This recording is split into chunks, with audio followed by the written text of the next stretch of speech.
ហើយបើ Facebook ខ្ញុំគ្រប់10 K follower ខ្ញុំនឹងចែកជូនដើម train ម្នាក់ដើមចំពោះ top fan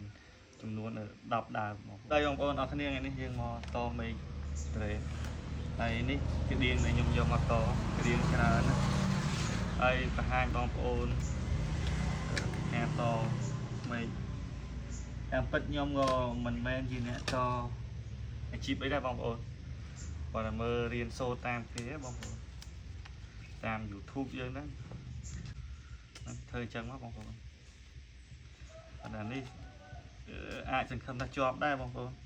ហើយដើមនេះដើមយើងគ្រាប់យើងហូបហើយយើងសល់ប្រភេទពួក train ដូនតាយើងកាប់វាមកកាប់វាអញ្ចឹងហើយយើងចាប់ដើមជ្រៀកបងប្អូនថតដោយកាមេរ៉ា Woman គ្រូសារបស់ខ្ញុំអ្នកថត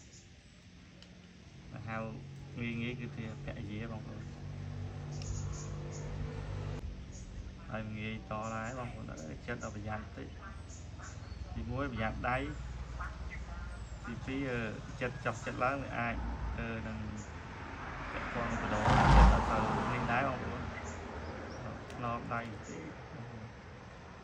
នេះចិត្តឲ្យឃើញបដោអញ្ចឹងណា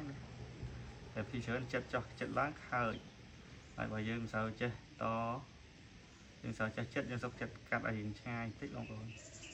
ស្រួលពេលយើងឆាប់ទៅវានេះណាឆាប់ឃើញប៉ុណ្ណឹង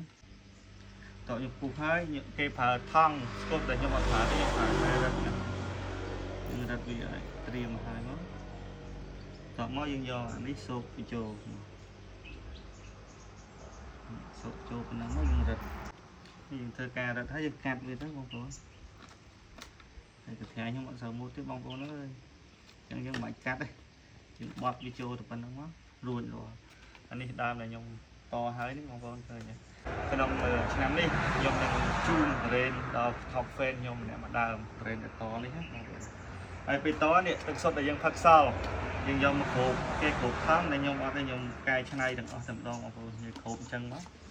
ហើយយកទៅដាក់លេងមកលុបទៅវាជាការរួចរាល់ទុកប្រហែលជា2សប្តាហ៍វានឹងជាប់ដូចវីដេអូមុនអញ្ចឹងបងប្អូនហ្នឹងហើយអរគុណបងប្អូនចែករំលែកខ្លីៗប៉ុណ្ណេះពីការតមេឃ train ហើយបើ